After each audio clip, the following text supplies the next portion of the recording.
How to use the universe to overcome addiction once and for all. Now, if you've been struggling with addiction, chances are you've been attempting to go against the very fabrics of the universe, because more often than not, until you can overcome addiction metaphysically, it will continue to be something you experience physically. Now, there's three planes of existence. Now, we're going to have to get rid of your addiction across all three planes of existence, because more often than not, you attempt to outrun your frequency, and you can't outrun your frequency, you can't out hustle your frequency. You can do everything that you're supposed to do physically to attempt to get rid of your addiction, but if it still exists as a vibration in of itself, then eventually it will compound into a frequency, and eventually it will compound into a reality. Now, in order to truly overcome your addiction once and for all, no matter what that may be, there's a couple of things you're going to have to understand. You're first going to have to understand how addiction is an entity that quite literally exists as a frequency that's attaching itself to you and presenting the illusion that something external will be able to sort out internal. You're going to have to alter your perception towards what your addiction is and how you view it, because how you view it will be how you experience it, due to the fact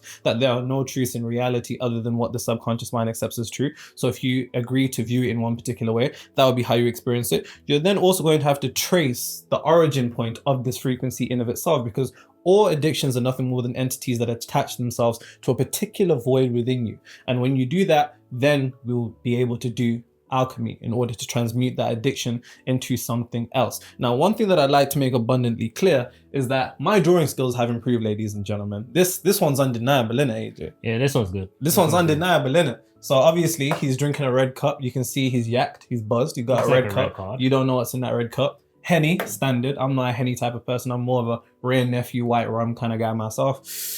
Self-explanatory, you know what that is.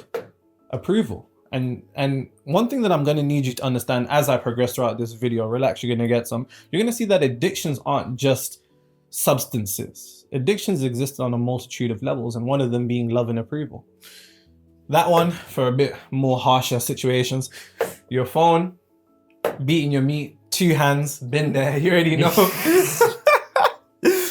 Coffee, controller, and snow, if that's what you're into, innit? But regardless, let's get into it.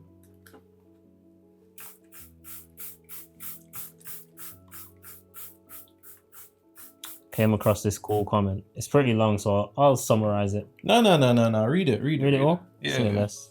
6 years of studying the laws of the universe, listening to different podcasts, I became bored because they were all saying the same thing, but things never clicked. So I stopped listening. I kept saying to myself, I'm the master of matter, space, and time. Then I bumped into Nero's videos. Now things have never made so much sense like it does now. I manifested my new luxury apartment away from the city. Wow. She lives Lower East Side, New York City. After just 1 month of taking notes, applying what I learned, and bang. Now, every time I see these old YouTubers I used to watch saying you'll manifest after you do this, I'd be like, nah, I'm already living in my desired reality. Thank you, Nero. That's real. That's a pleasure. Thank you very much. That's words can't express how amazed I am. That's amazing. Just by watching the videos and implementing. Crazy. After 1 month? Yeah.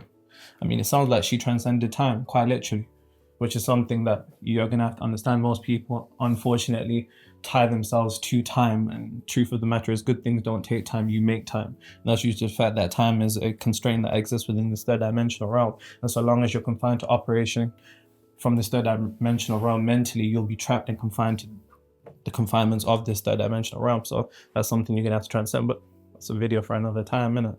That's amazing, though. Congratulations to you. That makes me happy. All right. What color should we use? Let's start with red. So, first thing that we're going to have to do is alter your definition on what addiction is. And please, by no means am I like an addiction expert or anything. I'm just going to explain to you the metaphysics of addiction and how metaphysically, theory, you should be able to get rid of it. Now, we're going to have to widen your definition of addiction. Now, addiction metaphysically is this. And make sure you're taking notes, and make sure you leave them in the comments and begin to implement these things mentally and let them marinate. These are mental light bulb moments that are going to provide a particular degree of light bulb moments in your reality, because the realm of the mind is the cause, 3 planes of existence, mental, physical, spiritual. And the spiritual realm is like an oven, depending upon how connected and tied to the spiritual realm you are, that will, let's say, heat up your manifestations quicker. And the mental plane is the realm of cause, and the physical plane is the realm of effect. Addiction, metaphysically, is simply this: a necessity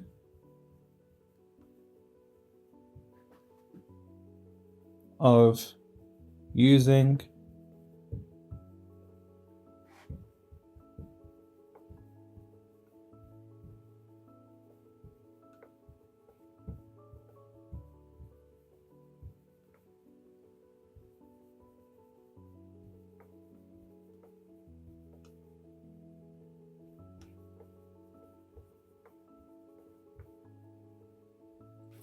quite simply, an addiction is nothing more than the necessity of relying and continuously using an external frequency to alter your internal frequency.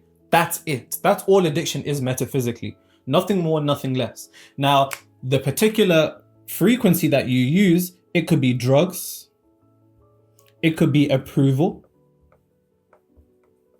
it could be breaking your shit, you know what I'm saying?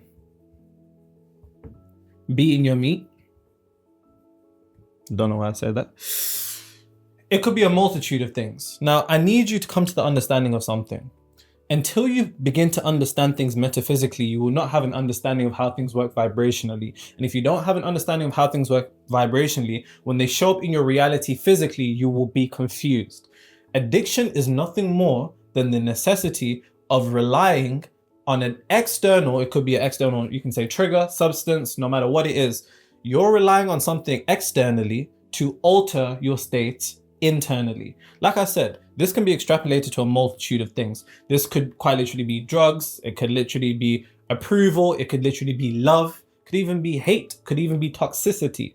There is a reliance on something external to alter the internal. Now, the very reason why addiction is a particular degree of struggle is because it goes against the nature of the universe. The nature of the universe is as within, as without, right? The nature of the universe is on earth as it is in heaven.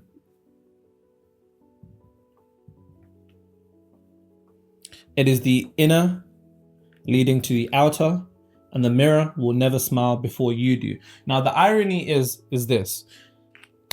Like I said before, addiction in of itself is an entity that presents a very, very dangerous illusion. Now, one thing that I should add here, let me green. One thing that I should add here is that yes, a necessity of using an external frequency to alter your internal frequency. The internal frequency is your desired state. This can be extrapolated to multiple things. We're going to get into it. Relax, you're going to get some.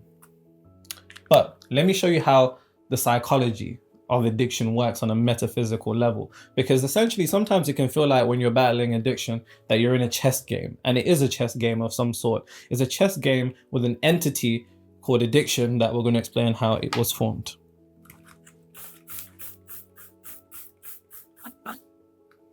It's just one thing that got me tripping. It's just one thing I want to admit it. You did. That's one thing that's all right. It's just one thing.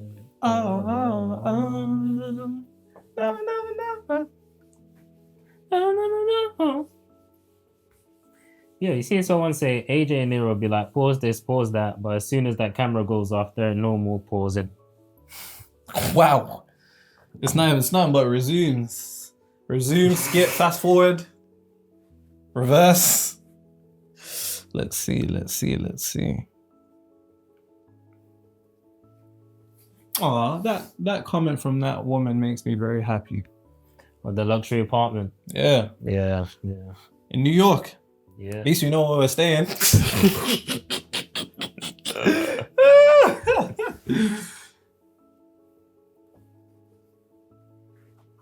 Luxury apartment, yeah, man. You get me? A luxury apartment.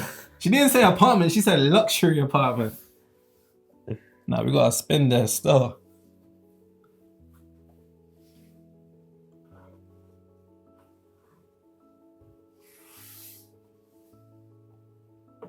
Okay. My rag is getting wet. I need to like put on a radiator. What's getting what? Lucky AJ, man.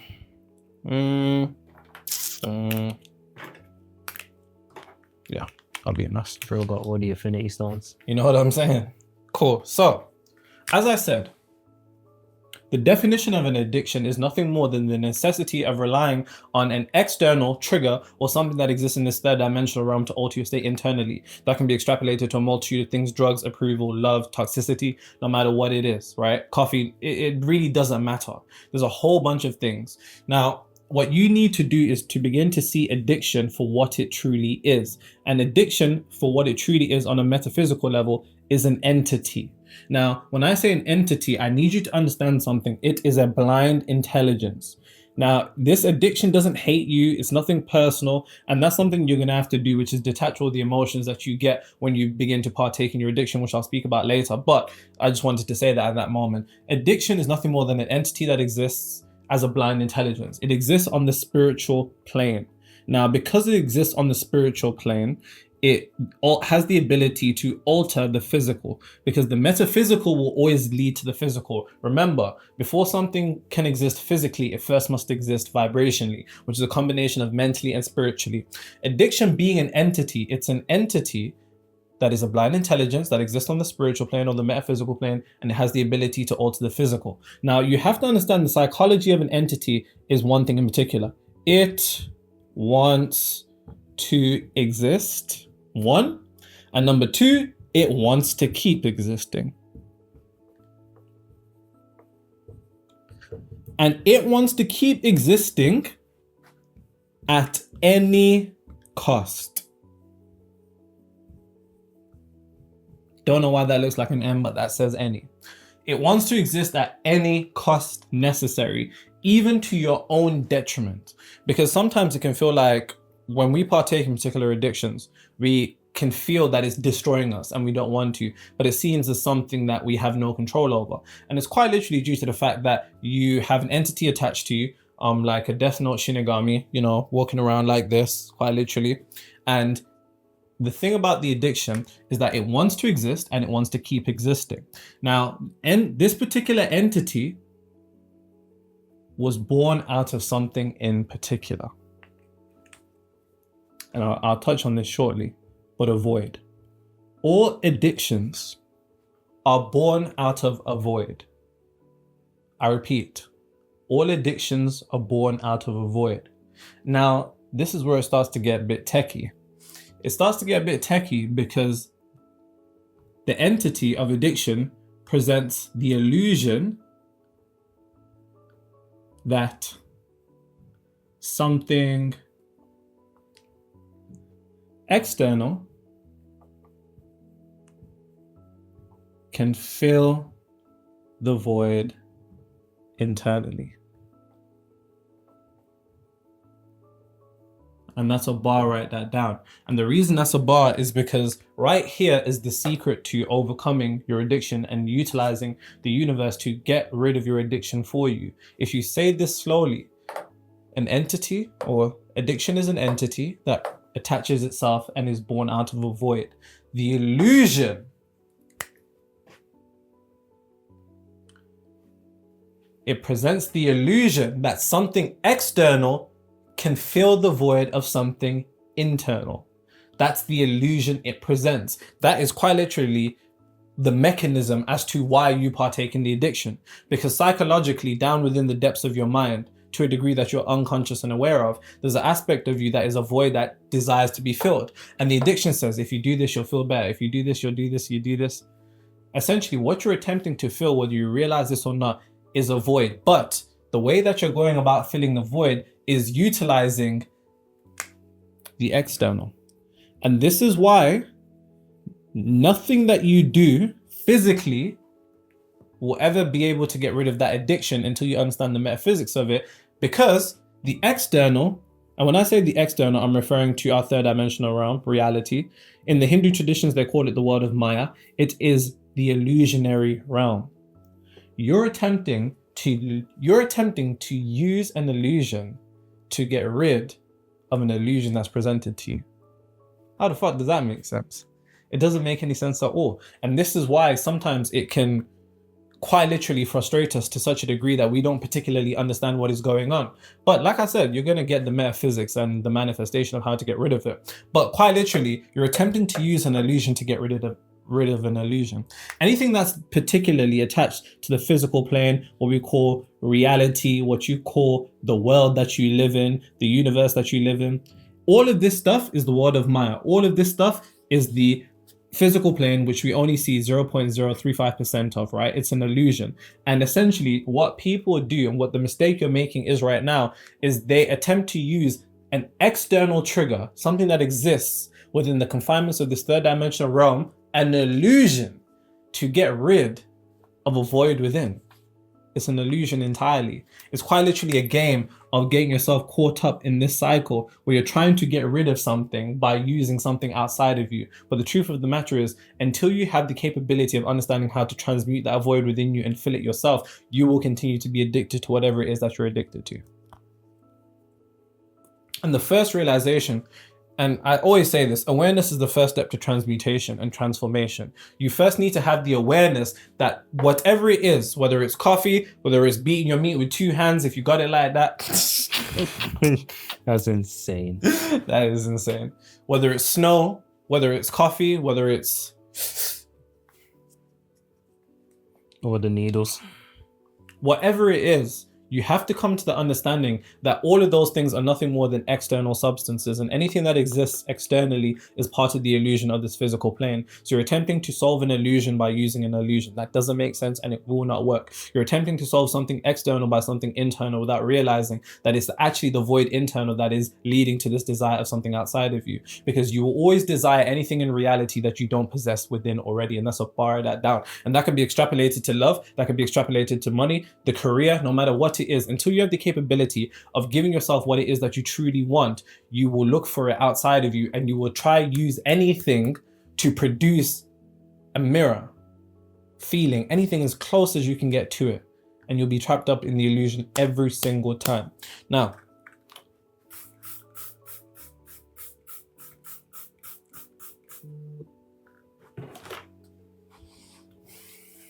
I didn't know you was this much of a glaze. what? Empire State of Mind. Oh, the biography on Jay-Z? Yeah. Yeah, bro. I've got a lot of biographies and autobiographies. My favorite one was the autobiography of Malcolm X. Why?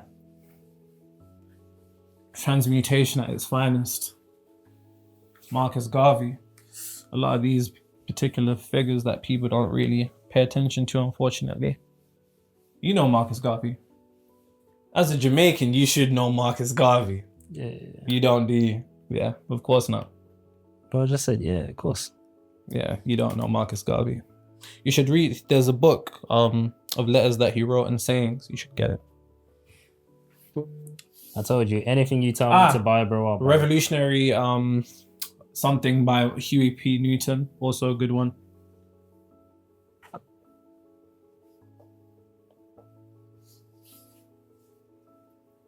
Steve Jobs is also a good one. Tim Cook was also a good one. Elon Musk was also a good one.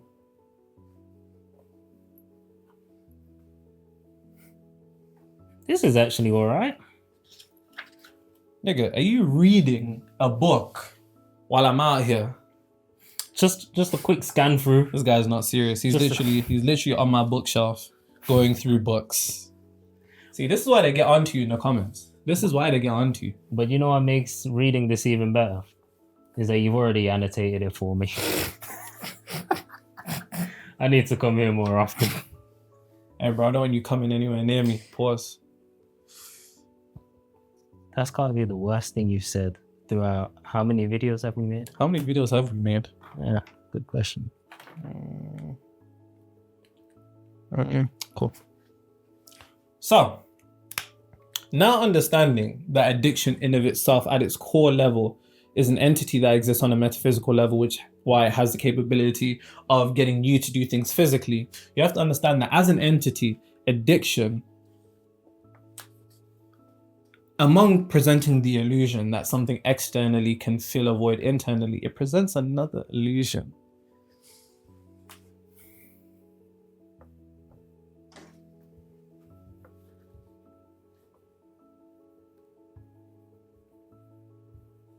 I'm in a gal I get wild tonight. Wild. party in a Miles tonight. Is she? We'll find out tonight. She ride the wave like mermaid.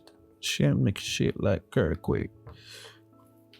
Among presenting the illusion that something externally can also be filled by something internally, the entity of illusion does something very smart, and that it also presents the illusion that it is difficult to overcome, too powerful for you, and undefeatable. Why? And that's due to the fact that your perception is directly interconnected to your projection of reality. The way you look at life is the way life looks back at you, because you and life are one particular thing. There is no separation. And until you can see the interconnectedness between your mind and reality being the exact same thing, you will be confused as to why you're not living in a world that you want to live in. And it's because mentally you're not in a place you want to be. And that's a bar, write that down. And you need to come to the understanding that your perception directly is equal to your projection. There's something that I call the perception projection loop. The way that you see life is the way that life in turn looks back at you, because you're one entity, you're the same thing. So the way that you perceive things is very, very important, because the way that you perceive things will be the way that you experience things through this projection that we call reality. And unfortunately, due to the fact that our ego's caught up in the illusions of this third dimensional realm, when we experience something, we label it as truth.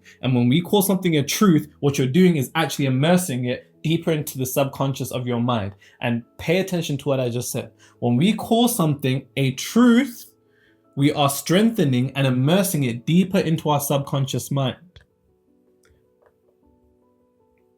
Because there's a certain level of certainty behind the word truth. There's conviction. Conviction is the true etymological origins of the word faith, which comes from the Latin word fides. So the moment we begin to say something is the truth of our reality, we actually press it down deep into the subconscious mind. So how many things are actually true? Now, in the Kabbalion, it says that all truths are half-truths. And all truths are half-truths due to the fact that every truth that you experience comes with a complementary energetic pair, which is called polarity in the realm of the Hermetic philosophy. But also due to the fact that there are no truths in reality other than what the subconscious mind accepts as true, until you can come to the recognition that everything that you're calling truth is simply a potentiality that you have immersified and solidified into your mind, then and only then is it true. So if we take that and begin to extrapolate it now to addictions, the moment you say an addiction is difficult and you perceive this, oh, it's so hard to get rid of this. I've really been trying to get rid of this.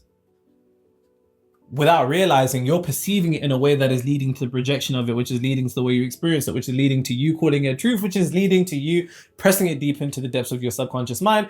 And eventually, when it's buried so deep into the subconscious mind, it becomes so buried deep into your reality.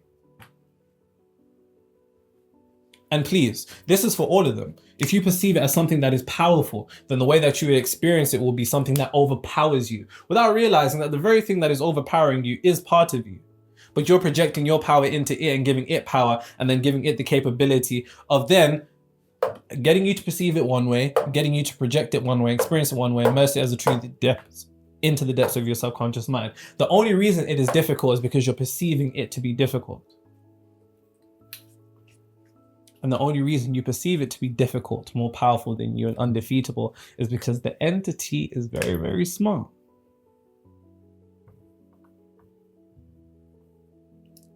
So one thing that I told you about this particular entity is that it wants to stay at any cost, even to your own detriment. And the way that it will maintain its existence in your life is actually by getting you to perceive it in a way that empowers it and removes the power that you have. So every time you encounter it, you're defeated at every given turn and you don't even understand why. Now, if we go back to what I said about there are no truths in reality, and let me write that down. Let's take the word truth.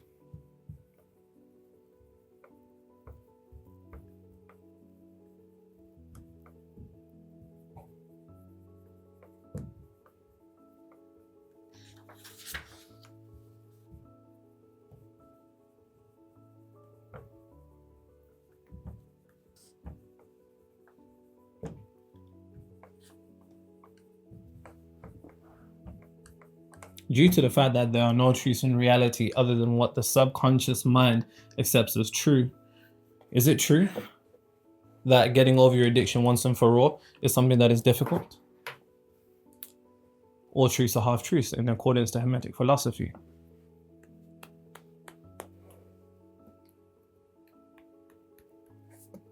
Is it true that your addiction is too powerful for you to overcome and there's just nothing you can do? It's true if you accept it. And if you accept it on a subconscious level, then it'll be projected into your reality, because the subconscious or consciousness and matter are nothing more than the same energy, simply vibrating at particular different rates.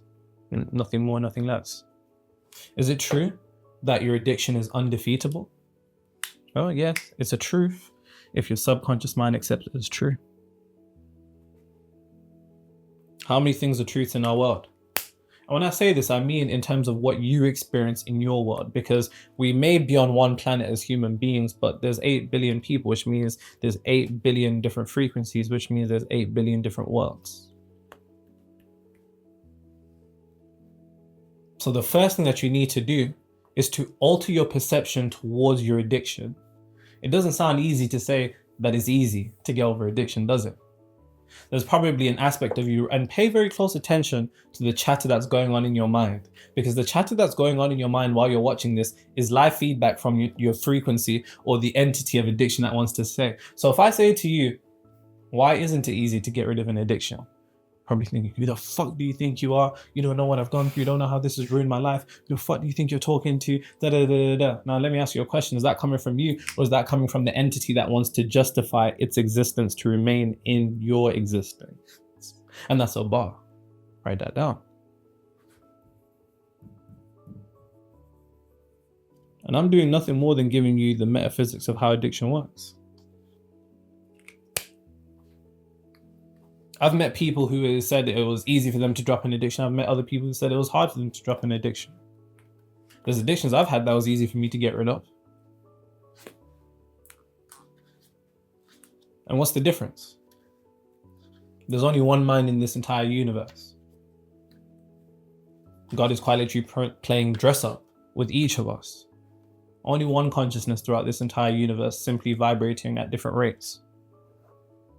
And if that one mind exists in me and exists in somebody else, then it also exists in you. The only thing that separates you is the rate of vibration of that particular state of consciousness, and the vibration is always going to come down to a matter of concentration and what the building blocks of your mind are made out of. So if I say your addiction is easy to get rid of, it is easy to overcome, you are more powerful than it, what's the conversation that's going on in your head? Whatever that is, write that down, because that's the live feedback of the addiction that's trying to convince itself of its power in your life. And any particular conversation or justification as to what you can't do, be very mindful of where that's coming from, because any particular line of thinking that doesn't serve you is only there to control you. In what way does it serve you to perceive your addiction as something being difficult? In what way does it serve you to perceive your addiction as something that is powerful? In what way does it perceive you to see your addiction as undefeatable? It doesn't. And if it doesn't serve you, then who is it serving?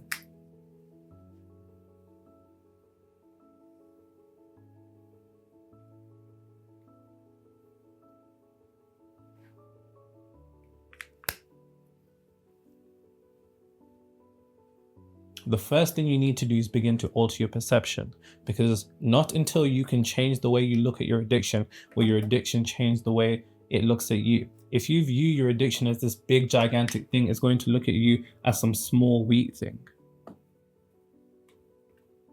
You need to perceive and write this down and begin to mentally inject this into your head as you're going throughout your day, and see the back and forth. Because you spent so much time, and you might have been researching how to get rid of addictions, and I've never watched an addiction video. I don't know what they say. I can only give you the metaphysics of it. Physically, I don't know what they might tell you. They might tell you to distance yourself and all types of other shit. But how many have given you this particular truth? Bear in mind, what we call truths are nothing more than ideas wearing the mask of a truth. And when we call it a truth, we immerse it deep into our subconscious mind, immersing it deep into our reality, locking itself into our reality in terms of what we experience. How many of them have told you that, yeah, addictions, they're really hard to get rid of? You're fucking shot in the foot before you've even moved. Especially when you understand that the mental plane is the realm of cause. And if the mental plane is the realm of cause, and mentally you have accepted the particular idea that it's difficult to get rid of an addiction, then physically, how are you going to experience it? Hard to get rid of. Right. Shot yourself in the foot before you've even walked.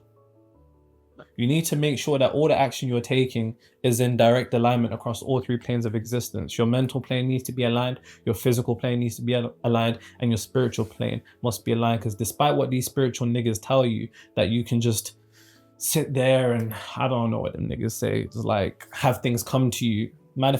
Successful manifestation requires all three planes of existence in direct synchronicity. You need to be aligned mentally, physically, and spiritually. The issue is you probably are doing everything you need to be doing physically, but it's difficult because you are attempting to outrun the physical plane. And let me explain what I mean by that right now. I'll give you the chain of events on how this works. And remember, when I say frequency, to go back to the definition that I gave you at the start, addiction is nothing more than the necessity on the reliance of an external frequency to alter your internal frequency. When I say frequency, I'm simply referring to a state of being, specifically an emotional state of being, because a frequency is the end point. Well, reality is the end point. And before reality exists, a frequency exists. And before a frequency exists, a vibration exists. And before a vibration exists, energy emotion has existed. And energy emotion is what we call emotion. So what you're doing is essentially attempting to get an internal emotional state by using something externally to you. But let me explain why, probably the traditional methods of addiction don't work multidimensionally. Explain across all three planes of existence. You actually got some interesting books here. You literally come to my house every week and you're now just noticing with the bookshelf of 100 books, hundreds of books, that I have interesting books. But I know you categorize them. Yeah, so maybe I've been looking at the wrong place. You know what I'm saying? Yeah. I'm guessing this is all mindset-ish. Mindset. Ugh. Chimp paradox. What? Yeah.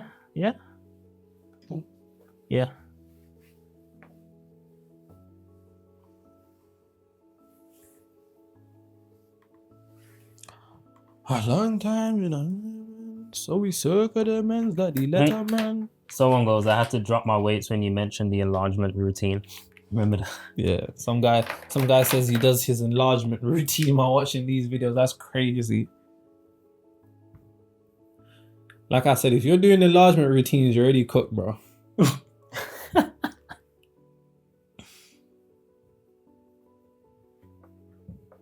Every time Nero says you're gonna get some, I say, give it to me, Nero, out loud. Brackets, I'm a guy.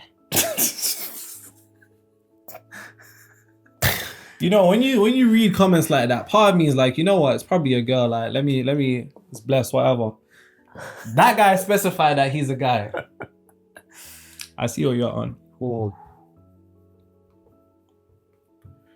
Cool. So, multi-dimensional explanation of how these things, why maybe traditional methods of addiction don't work for you, probably. And that's me assuming that you've watched like explanations. You know what I'm saying, nigga? Like, you know what I'm saying? Now, metaphysically, like I said, from a point of frequency is the biggest domino of your reality, because the frequency that you operate at will lead to an intuition. Intuition is comprised of two words: inner tuition, inner teaching, inner guidance.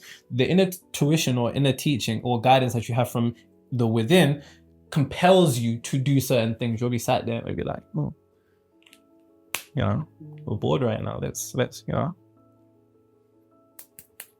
whatever it is for you, whatever your addiction is, extrapolated to that. You're compelled almost by this voice in your head. Now you've identified that voice is not yours. And that's something that's very fucking important. Please, nigga, understand one thing in particular. And that is the voice that is tempting you to partake in your addiction and indulge in the addiction isn't yours. And so long as you think it is, you will then be able to follow its command much more easier because you're used to hearing your own thoughts. But it is not yours. That voice is actually the addiction entity that is doing nothing more than using your voice as a means to get into your head. But now every time you're tempted to partake and indulge in your addiction, you need to begin to isolate and see that this is not me. This is nothing more than the entity within me that is attempting me to get to do what it wants to do.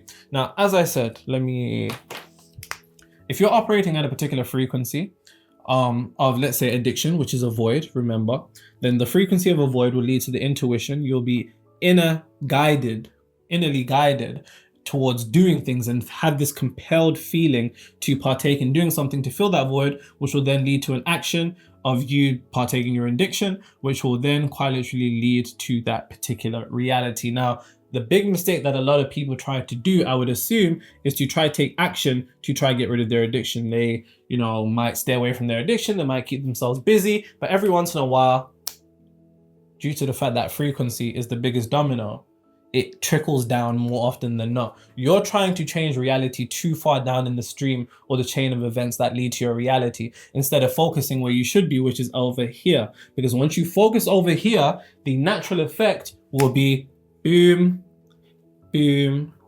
boom, boom. This is too far down for anything to be changed because your action cannot outrun your frequency. I repeat, your action cannot outrun your frequency. Say it with me, say it with me. Action cannot outrun frequency. Now, let's get back to it. Let's fixate on this word in particular, void.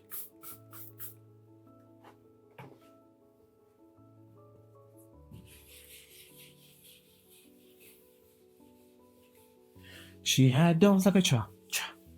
That's like what? Baby, yeah, But. I'm gonna say it again. She had domes like a cha. Cha. That's like what? What? All night long. Let me see that. Da-da-da. Baby, so that I get what it be go. Hey, what it do? Someone said you should get the word extrapolate tattooed across your stomach.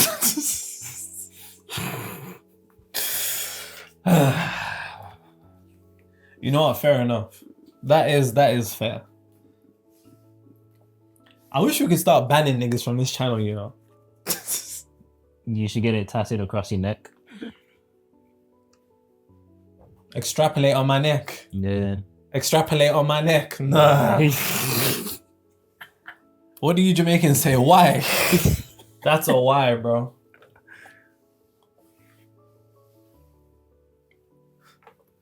It's crazy because the other day I was actually out and about in London, and on my mom's life, I saw a nigga with a neck tattoo that said strength. And all I thought to myself was, "Raw, is my man saying he's got a strong neck?" Like, and if you're watching this video, it's no beef, bro. It's no beef. No, neck tattoos are peaking this day and age still. I don't know what tattoos I should get. I don't even know if I want tattoos. You know what I'm saying? I'm the exact same, bro. I don't know what I'd get. And I don't want to get something just for the sake of it. Yeah, you know what I'm saying? Yeah. So, all addictions are born out of a particular internal void. And this is where things are really going to start to take a turn in your understanding of addictions. Here's the thing. The beauty about voids, is that they are created.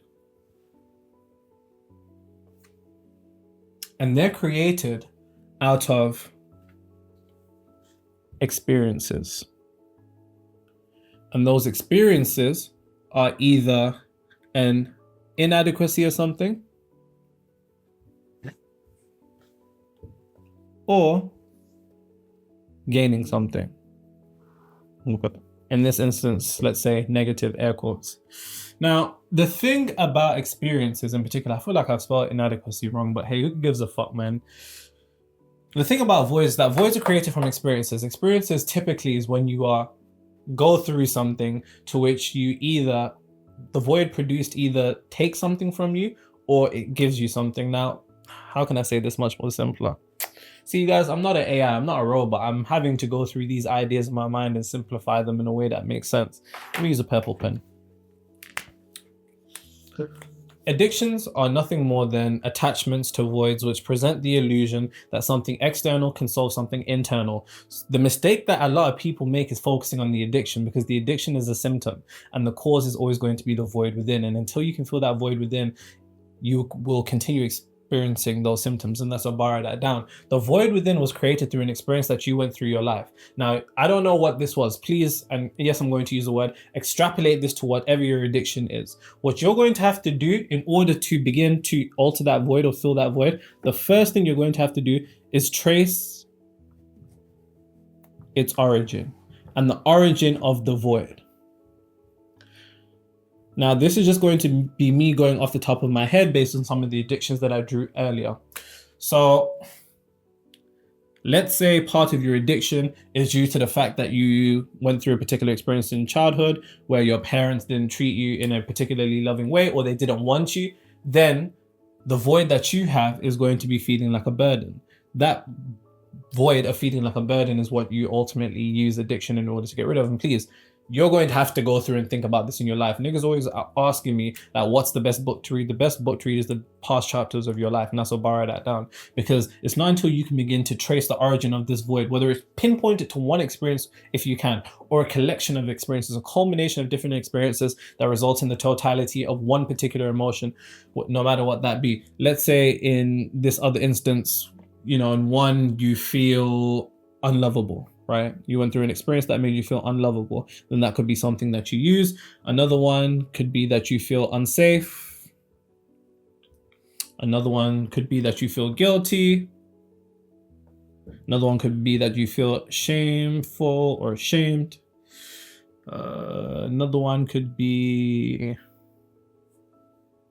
lacking affection.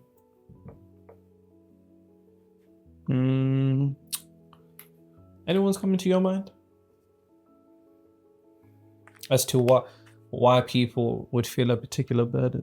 Well, a void, sorry. That's pretty much it. I'm thinking through of the ones that I wrote down in my head earlier. I think that's pretty good though. You write in your head? Yeah. AI. Yeah, must be true. So you need to trace back the particular origin point of the void. Now, this could be a single experience that you remember. This could be, you know, your parents saying that they wish they never had you. It could be people really go through it. It could be an experience to which you lost a job. It could be an experience to which, you know, you were rejected by rejected. That's perfect. Feeling rejected. Any particular experience that has resulted in this very powerful, and the way that the subconscious mind is programmed is through what I call energetic charge. Energetic charge, very powerful, results in emotion. Emotion is the language of the subconscious mind. Immerses itself deeper into your subconscious mind. You need to begin to trace the origin of that void to a single experience. There could be an experience, like I said, typically it's a very intense experience and it's a very emotional experience. Now, I'm not going to know what that is, but hopefully as you're listening to me speak, a light bulb moment has gone off in your head, right? And it could work in a multitude of ways. It could literally work by, you know, you quite literally getting down and meditating and thinking back to a point to which, you know, where is it coming from? And here's the thing, because now you've isolated this entity and separated your voice from it, when you lay down in a meditative state, and make sure you're in a meditative state, ask the addiction, what is it you're trying to feel? Ask yourself that. And just follow where your mind takes you. Follow where your mind takes you, because it will take you to a place, because all answers are within. Now, when you get to that particular conclusion of what it is, that intense emotional experience, it could be an emotional experience at school, emotional experience with your friends, with your partner. You could be something that you went through personally. You could have lost a job. Something could have happened to you. No matter what it is of the source of that addiction, it's going to be one of these things. And when you can pinpoint it to a particular experience or a multitude of experiences, that's where we begin to transmute it. Let me show you what I mean.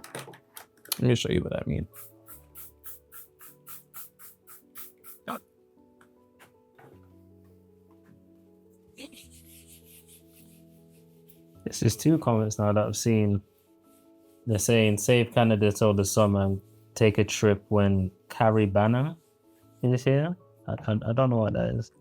Say that again a bit louder, sorry, I didn't hear you. Someone said, yo, I live in Toronto, Canada. The snow is mud out here. Oh. Just save the trip till Caribana. In the summer. Caribana? Yeah, Caribana. Did they say what Caribana is? Someone else said Caribana, there's lots of beautiful women. And you would enjoy. Caribana? Never heard of it. Yeah, we'll look at it after this. Beautiful girls all over the world. I could be chasing, but my time would be wasted. Look at that. We're like a duo. Might just start a band. No, we might have to. So, like I said, avoid. Now, the void that addiction attaches itself to is going to be desiring a frequency. When I say desiring a frequency, I'm just referring to an internal emotional state. Internal emotional state. I repeat, the void that you have within desires to be filled by its complementary, and I should write that down, the void that you experience within before the addiction entity got its hands on it, it wants to experience its complementary energetic opposite. And because it wants to experience its complementary energetic opposite, it desires that frequency. And because as human beings we're confined to the third dimensional realm, we seek of satisfying that desire with something external as opposed to something internal, because what it truly wants to do is fill that internal void, which is nothing more than a frequency, also conceptualized as an emotional state. And because we can conceptualize it as an emotional state, then here's what we do. Now, like I said, I don't know when that experience that you went through led to the beginning of your addiction. You probably can. Now, there's two things we can do right here. The first thing is to recreate the origin experience. What do I mean by this? Make sure you write down what I'm about to say, because this is how you will begin to transform and transmute. Begin to transform and transmute your addiction. So let's say you went through a particular experience. Let's say I'm just going to make up a random experience. Let's say you went through an experience where your parents said that they didn't want you, and that led to you feeling rejected, and that led to you feeling like a burden. Please extrapolate this to whatever your own personal experiences, assuming that you've thought about it and you've come to a conclusion or a culmination of experiences. At that particular point where your parents said to you that they didn't want you, that is a particular origin point of the void of addiction. And because that's the origin point, the mind is beautiful for a couple of reasons. The mind can't distinguish between reality and imagination. Because the mind can't distinguish between reality and imagination, that allows for us to use our consciousness or our imagination to alter our reality. But the other thing is that the subconscious mind doesn't adhere to time, because it's the portion of you that is beyond this third dimensional realm, doesn't adhere to time. So because of that, this experience that is being played in your mind constantly on a daily basis, that is the source of your addiction. Let's say you're walking around with an addiction and you have this consistent desire to partake and indulge in whatever your addiction is. It's because that experience is replaying itself every day in your head, again and again and again. Because the subconscious mind doesn't adhere to time. So the past is quite literally the present of the subconscious mind. Hence why people always say that time is an illusion, but they don't really understand what that means, which is ironic. But within understanding that the mind can't distinguish between what's real and imagination, and it doesn't adhere to time, that gives you the opportunity to do something amazing. Recreate that origin experience, but transform it to get your energetic complementary opposite. So let's say, like I said, your parents said, we didn't want you, I wish I never had you, or something like that. And that became the feeling of your rejection, or the feeling of the origin point of you feeling like a burden. What you would need to do is to get into a meditative state. Write this down. Get into a meditative state, literally lay down or sit down. When you get to a point of relaxation, that would mean that your brainwave has triggered into theta, which is the bridge to the subconscious mind, which is where we're going to be doing everything that we need to do. Remember, John 3:27, a man can receive nothing unless it is first given to him from heaven. Until you can arrive at a particular degree of peace, calm, and inner bliss, then you will not be able to receive anything from the origins of your mind, which means you're going to need to get really, really relaxed. Now, that might take you 5 minutes, might take you 20, it might take you 15, it might take you an hour. However long it takes you, when you feel that point where you're like, yes, I'm relaxed, and please, This is going to be a very emotional experience. So you might cry, your mind might even begin to reject it, but you need to do it like this. After you've got to a point of relaxation, recreate that experience, and at the exact moment that your parents say, or whatever it is, the experience, the culmination of experiences, whatever it is, at the exact point where the void was given to you through whatever you experienced, or your parents saying, I wish I never had you, you need to sustain your mind with the complementary energetic opposite to whatever the feeling is that they're giving to you. So let's say in that instance, they made you feel rejected and like a burden. You need to, what's the opposite of feeling like a burden? Cherished. What's the opposite of feeling rejected? Accepted. You need to create an emotional experience, recreating that exact memory by altering it to reflect you being accepted by your parents and cherished by your parents. So instead of them saying, I wish I never had you, the experience would be, I'm so grateful that I had you. Replay that again and again in your mind. Hear them say over and over again, I'm so grateful I had you. I'm so grateful I had you. I'm so grateful I had you. Replay it like an Instagram boomerang in your head again and again and again until you begin to feel the emotions of feeling accepted and cherished. Because the moment you do that, you begin to do one thing. Let's say that's the void. You begin to fill that void. Actually, not with the illusion, because that void can only be filled by you.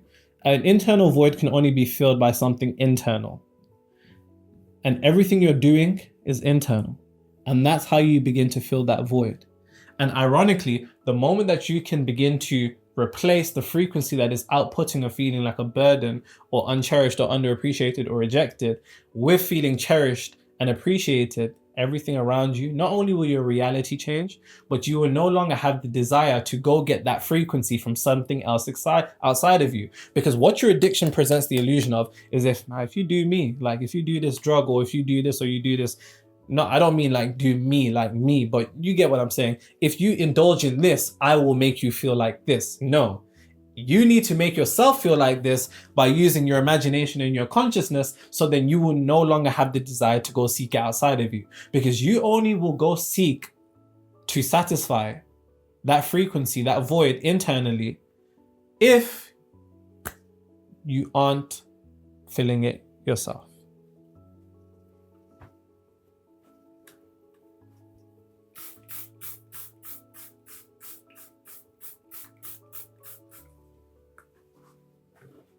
That section was crazy. I think so too. Did it make sense? Made sense. Good. I don't think I've heard you say that before. That's new to me. Oh, you think you got me figured out? I thought I did. I thought I did.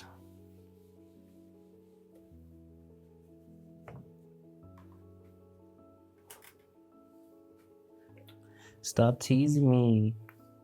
Stop teasing me. I can change your life so easily. My house in Budapest, my hidden treasure chest.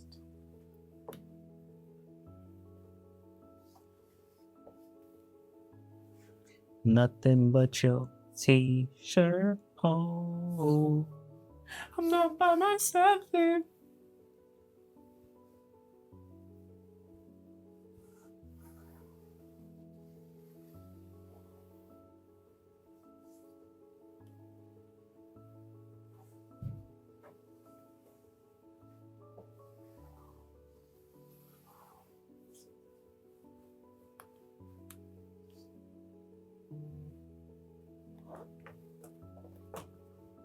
And guys, please don't ask me, can I work with you, for my addiction, This video is more than enough. I promise you. I promise you this will be more than enough. Quite literally. I'm not leaving anything. Just make sure you implement what I'm saying. And I really mean that. So, just to kind of summarize everything that I just said just then, and we're not done.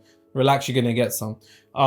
You're going to have to begin to trace the origin of that particular void. So if you have a particular indulgement in a particular addiction, then is it because you're feeling unseen? And if you're feeling unseen, then all you need to do is create an experience in your mind to which you feel seen.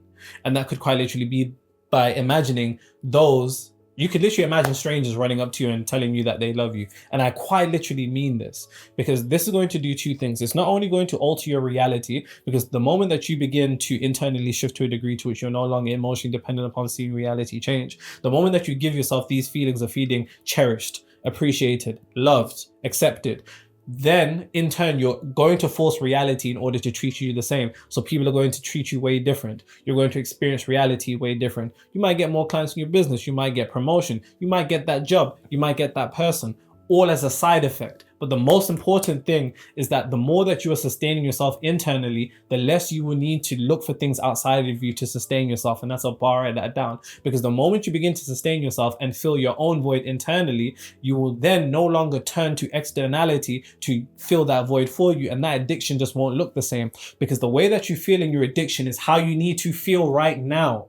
And that's a bar that down. The way that you feel when you indulge in your addiction is how you need to feel by using your mind to create an experience that puts you into the same state that you do as when you're partaking in your addiction, because then you will rely on your addiction less, because you're giving it to yourself truly and not relying on an illusion to give it to you.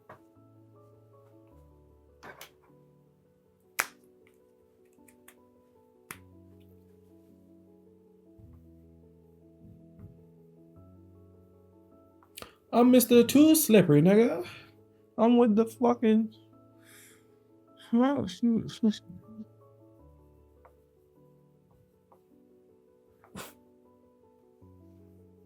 Where you laughing at, bro?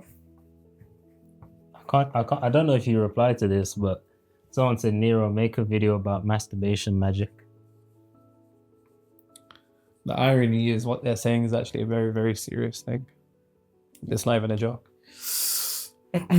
Your age is literally gobsmacked, guys. He's literally like, what the hell? I don't believe you. I swear. One thing that you're going to have to do, guys. Now, bear in mind, I'm giving you the metaphysics of this. You're still going to have to follow and do everything you need to do physically, but one thing that I forgot to mention is that, and I kind of did mention this, but you can't outrun your frequency. I'll give you an example. Let's say somebody's mentally unfit, but they attempt to take the physical action of being fit. It's only a matter of time before their mental creates their physical, and it rains and they're like, he's gonna go to the gym. Let's just, who gives a fuck? Let's eat a cheat meal. It's whatever. And whatever it is, right? And we've all experienced this to some degree or another. And I need you guys to understand, like, just because I read a couple fucking 100 books, nigga, and I can get on here, I still go through the same shit as everybody else. So please, I go through this stuff too, hence why I know it so well. So let's say that you want to, like that person who wants to get in shape, but mentally they're unfit. Their frequency is eventually going to produce a reality of unfitness. So long as you have the frequency of addiction, no matter what physical action you can take, it's not going to work. The physical action is important, but being is more powerful than doing, and that's how I borrow that down. And before you can become somebody who's no longer addicted, you first must be, so then it can come. Pause. You have to understand, there are going to be instances where you unfortunately do fall into your addiction and you do end up, partaking. How you feel determines everything, because if you feel sad when you do it, if you feel frustrated when you do it, irritated, disappointed, and angry, these are the very same emotions that the frequency of addiction uses as glue to stick itself to you. And that's a bar, write that down. And this is where we need to start playing the game by design instead of default. See, your addiction entity will set up this idea of perfection. It will want you to do better. And because it will want you to do better, it's fake, by the way. Like, it's like, come on, you can get over this. Like, you don't have to do this. The moment you do it, nigga, you feel terrible. And those feelings of terrible, that feeling, all of those emotions are nothing more than glue that sticks the entity of addiction to you. So the first thing you need to do when you begin to indulge is to detach from the feeling of frustration, sadness, irritation, disappointment, and anger. Because that's all of these are emotions. Those emotions emit a frequency. That frequency acts as glue, which sticks you to your addiction. That's exactly what it is expecting. It's expecting for you to feel like shit. So you can't let yourself feel like shit. And you're not going to feel like shit now that I've given you the particular degree of awareness when you do it. You need to be from a point of neutrality, because when you're in that point of neutrality, it's no longer going to feel like, hold on. This person just done it. Where's the glue that I need to stick to them even more? Because you're now not giving it default anymore. You're giving it design. You must detach from the negative emotions that you experience when you partake in your addiction, because those negative emotions do nothing more than reinforce the consciousness and the frequency of that addiction deeper into your subconscious mind. Because the way that the subconscious mind is programmed is through emotion, energy emotion becomes a vibration. Vibration becomes frequency with momentum. Frequency is immaterialized reality's materialized frequency. So if emotion is the language of God and the language of the subconscious mind, when you partake in your addiction and you feel like fucking shit after having done your addiction, what you're doing is programming your mind with your addiction even more. See the game. That should have been a light bulb moment. It's crazy, isn't it? Yeah, it's crazy. You need to reach a particular degree of neutrality, and the only way you can do that is just by discipline. When you partake, don't let yourself beat yourself up. That'll be the worst thing you can do, because to attempt to fight is resistance, and resistance equates to persistence, and it only gets stronger and stronger. You need to become somebody else. It's not about what's going to happen. It's about who you're going to be when it does happen. And the only way I need you to react is as if what you've just done didn't bother you at all. That's the only way, because when you begin to detach that emotion, you begin to relinquish that grip that it has on you. And then that will allow for everything else that you're probably doing physically to work even more. The final thing.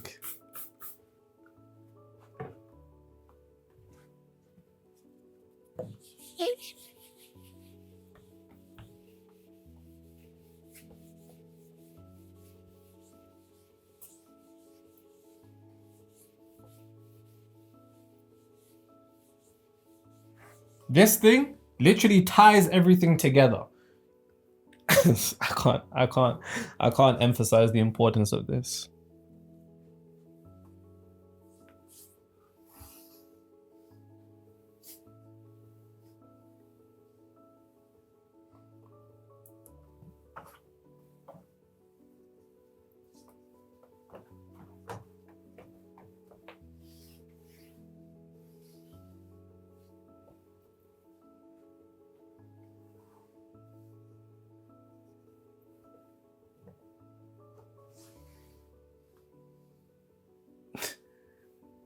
Someone said, "Oh, it's never a good thing when I hear you laugh. It's never a good thing when I hear you laugh." This one's pretty funny. You know how you say OF for old frequency, not old OnlyFans? Frequency, yes. OF, yes. Someone said OF, old frequency equals attention whore. OS, OnlyFans equals attention whore. Oh man, they're all the same.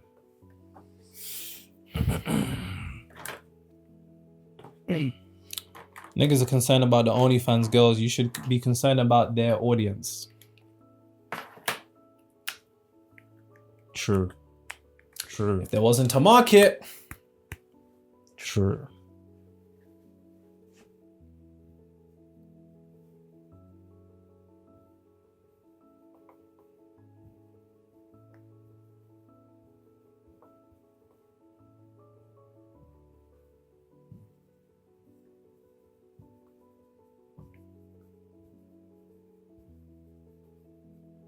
It's ironic. I just wrote,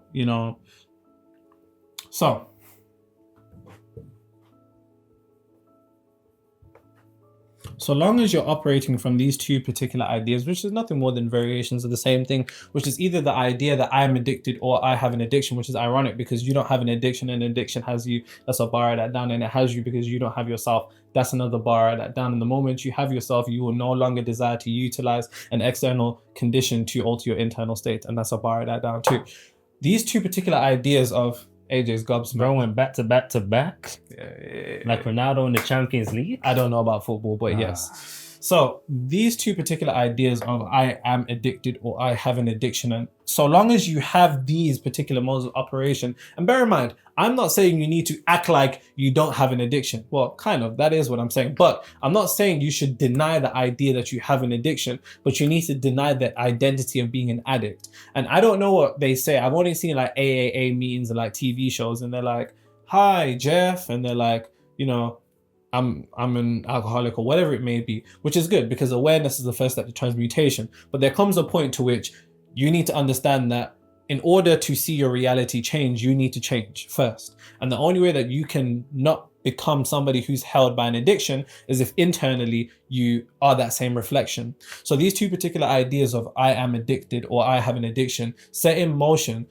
on the mental plane, which is the causal realm, for you to only experience reality, the physical plane effect, as somebody who feels the effects of addiction, physical. And the moment you do that, no matter what you do, cause and effect. The first thing that you need to do is detach from the particular frequency of being an addict or somebody with a problem. Because so long as you maintain that particular degree, that will be maintained mentally, which means it will be maintained physically. And before anything can exist physically, it first exists mentally. So the first thing that you're going to have to do is to disassociate from the particular identity of somebody who is addicted. And the only way you can do that is by beginning to think in accordance and feeling in accordance of what it would feel like to be somebody who's not addicted. And somebody who's not addicted is what? Just a person. And that's how you need to begin to see yourself. But what you need to do is to begin thinking fourth dimensionally, which is thinking from the position of the attainment of your desired reality, no matter what that is. So before waiting until your addiction is solved physically, then thinking, I'm free. That's how you should be thinking right now. You should be expressing gratitude for your manifestation before reality changes, because that's the truest indication that the universe has already given it to, and you can only have what you already have. So if you're exuding a particular degree of gratitude and thinking the thoughts that you would think upon being free from your addiction, then that would indicate to reality that you're free from your addiction, which then will alter cause, which then will alter effect. So the first thing that you need to do, well, the last thing, among every other thing that I've given here, you need to quite simply begin to think the things that you would think if you were free from your addiction. I'm so glad I'm free from my addiction. I knew being the addiction would be easy. Wow. Whatever. Because that will ultimately then also reinforce the frequency that you've now filled and alter reality at the highest level chain of events, which is the mental plane all the way down to the physical plane. Because unfortunately, so long as you're an addict, you will be addicted. And that's a bar that down. And I know that sounds funny, but it goes back to the central idea of you can only have what you already have. And until you're free from your addiction, you will not be free from your addiction. I hope that's beginning to make sense now. So how would you feel if you were free from your addiction? You'd probably feel relieved. You'd probably feel proud of yourself, accomplished, powerful. All those things that you think you'd feel upon getting there is what you need to feel now to get there. All the things that you think upon getting there, things you need to think now to get there. So write that down, write them down, write down how you'd feel. Make sure you inject those things into your state of being every fucking day.